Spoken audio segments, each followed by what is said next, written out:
को चलते हुए तीसरा दिवस है और तीसरे दिवस की वेला में उपस्थित हमारे समस्त पांडव में भक्तजन बड़े ही प्यार से भगवान की पावन में कथाओं को श्रवण कर रहे हैं। हरिहर क्षेत्र गंगा जी के किनारे पर बैठे हुए श्री व्यास नंदन सुखदेव उत्तरानंदन महाराज परीक्षित जी को कथा सुना रहे हैं। हे राजन, कथा जो होती है भगवान की बड़ी ही पावन होती है और भगवान की कथा दादा पावन उनके लिए होती है जो भगवान की कथा को मन लगा करके सुनते हैं। और सच कहा जाए भगवान ने हमें ये मानव का शरीर दिया है, कितना एहसान है भगवान का हमारे ऊपर। हम भगवान का एहसान नहीं चुका सकते हैं, एहसान नहीं चुका सकते हैं तो भगवान का कम से कम गुणगान तो कर ही सकते हैं। और सच कहा जाए जब मां के गर्भ में इंसान उल्टा लटका होता है, इतने कष्टों को सहन करता है, तब भगवान से निवेदन करते हैं प्रभु तुम हमें संसार में भेज दो, इस दुनिया में जाकर के हम तुम्हारा भजन करेंगे, कीर्तन करेंगे, पूजा पाठ करेंगे। लेकिन सच बताया जाए तो इंसान इस दुनिया में आकर के सब कुछ भूल जाता है, सिर्फ अपनाने में लग जाता है। घर मेरा है, परिवार मेरा है, ये बंगला मेरा है, कोठी मेरी है, ये गाड़ी मेरी है, अपनाने में। और सच बताना दादा, आज तक इस धन दौलत ने आवाज लगा के कहा है कि हम तुम्हारे हैं, क्योंकि जो हमारा है नहीं उसे हम दिन और रात अपनाने में लगे, और जो हमारा है उससे हम बिल्कुल भूल रहे हैं। और सच कहा जाए वो कहते हैं ना, कमाए ले हीरा चाहे मोती, कफन में जेब नहीं होती। आए हो चले जाओगे, कुछ नहीं साथ में जाएगा। जब इंसान मरता है ना तो बाद को घर वालों पे वो क्या दावत होती है ना, वो भी बहुत करनी पड़ जाती है। जिंदगी भर कमा कमा के घर में धन दौलत इकट्ठी करते रहते हैं और जब मरते हैं तो वो धन दौलत हम साथ लेकर के नहीं जाते। इंसान के साथ क्या जाता है, क्या जाता है परीक्षित महाराज? कुछ नहीं जाता है, लेकिन बहुत कुछ जाता है। क्या जाता है? इंसान की अच्छे कर्म, अच्छा व्यवहार और अच्छी आदत, और जो भगवान का नाम जप लो वही साथ में जाता है और कुछ नहीं जाता। न ये धन दौलत जाएगी, न ये तुम्हारा घर जाएगा, न ये घर परिवार वाले जाएंगे, ये तो सब ऊपर ही प्यार करते हैं तुमसे। अगर माँ तुम्हारी है, तुम मरते हो तो तुम्हारे साथ क्यों नहीं जाती है? पिता तुम्हारे हैं, जब तुम मर करके भगवान के यहाँ जाते हो तो पिता तुम्हारे साथ क्यों नहीं जाते? क्यों? क्योंकि इस दुनिया में अपना कोई नहीं होता है। इंसान अकेला आता है और अकेला ही चला जाता है। कबीर दास जी बड़ा सुंदर एक भजन लिखते हैं और कहते हैं,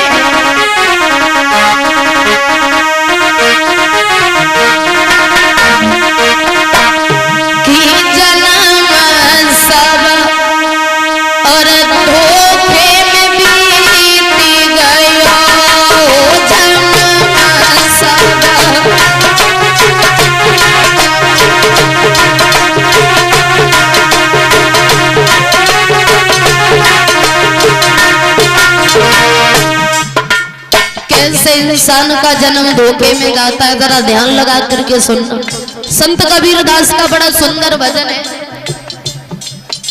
धोखे में जन्म निकल जाता है, कभी पता तक नहीं चलता है कि कौन सी अवस्था से कौन सी अवस्था आ गई है हम पर। कैसे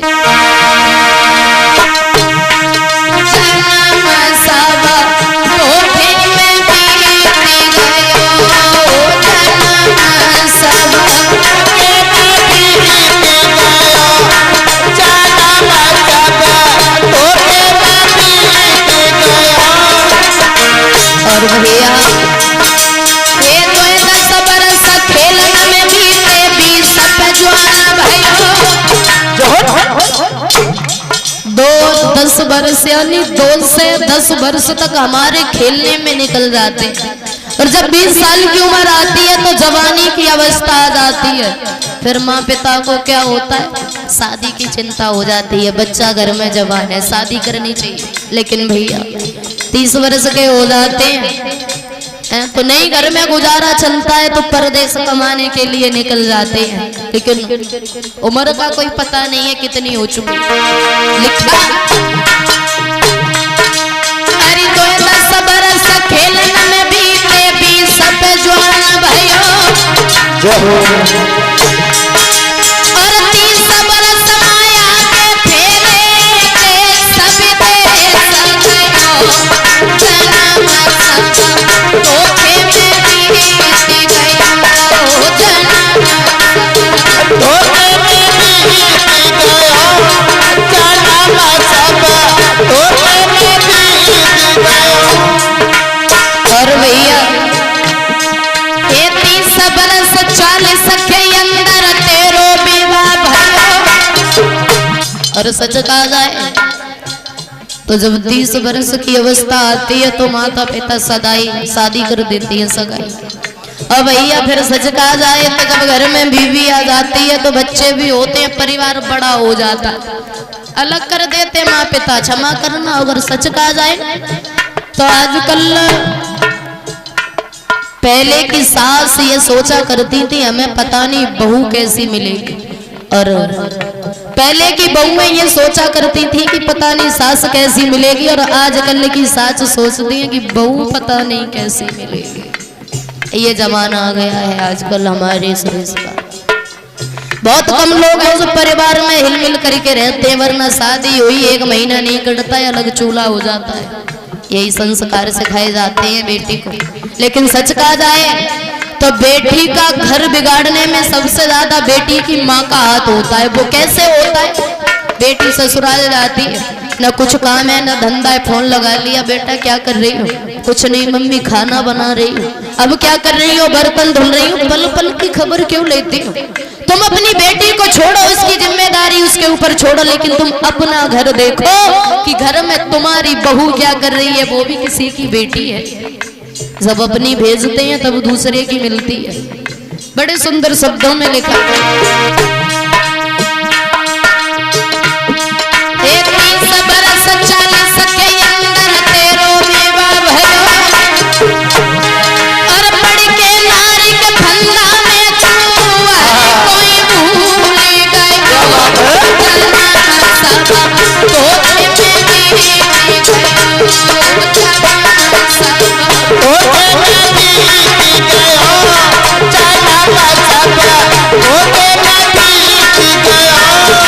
और भैया 50 वर्ष की उम्र आती है तो दादा बुढ़ापा आ जाता है।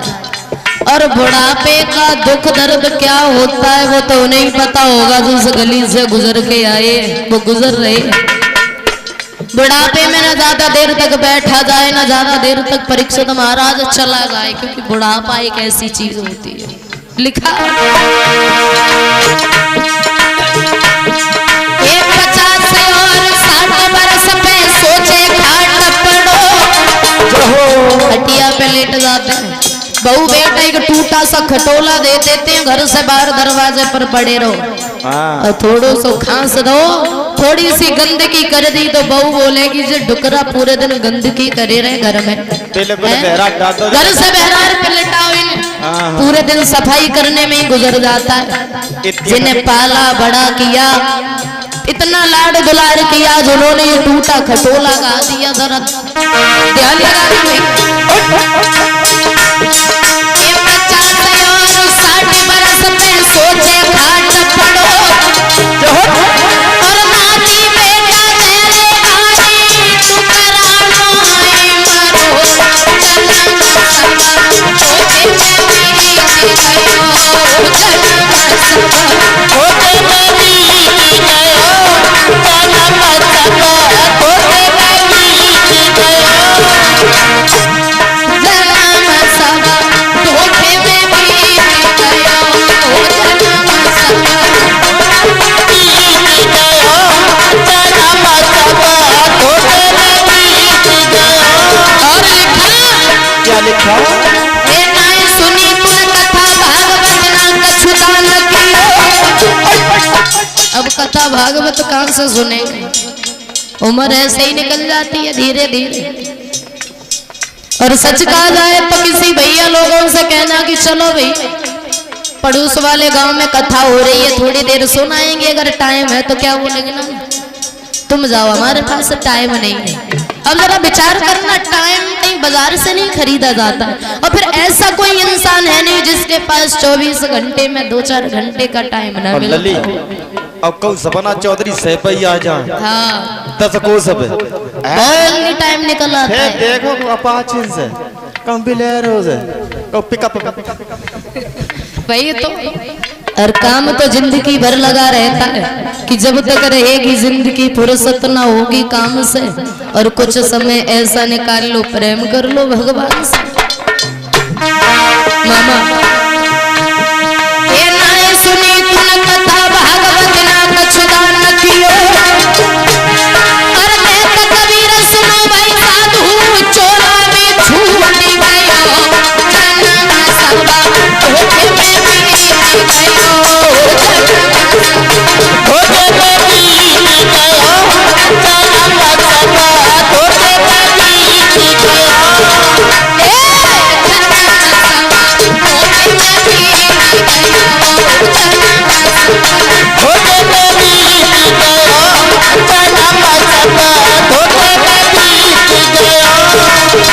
बोले बाके बिहारी लाल की जय हो। भगवान ने मानव का ये शरीर दिया है, और सबसे सच कहा जाए तो सबसे श्रेष्ठ योनि मानव की होती है। भगवान चाहते तो हमें जानवर बना दे और कुछ बना देते, तो हमें इंसान ही क्यों बनाए। और दादा अगर इंसान बनाया है तो इंसान जैसे काम करो तभी तुम इंसान कहलाओगे। मर करके चले गए पशुओं की भांति आए, पेट को भरते रहे चले गए, इंसान होने का कोई फायदा नहीं है। श्री सुखदेव जी समझा करके कहते हैं, हे राजन परीक्षित, धीरे धीरे समय बीतता चला गया।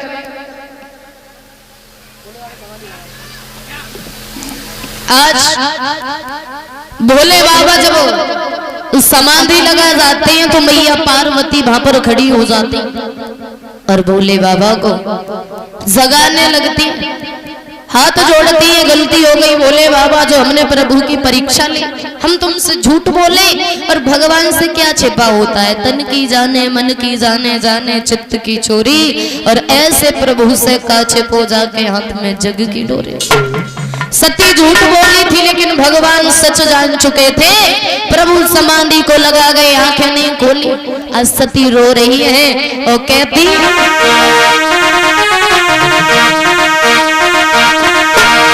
रूठे रूठे मेरे भोला, और मनाओ कैसे, रूठे रूठे मेरे भोला, मनाओ कैसे, रूठे रूठे मेरे भोला, और कैसे रूठे रूठे मेरे भोला, मनाओ कैसे रूठे रूठे मेरे भोला। मैया पार्वती रूठे रूठे मेरे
सरस्वती गाना गा रही थी, बड़ा ही प्यारा। बोले बाबा ने आंखें नहीं खोली, और जब आंखें नहीं खोली कुछ समय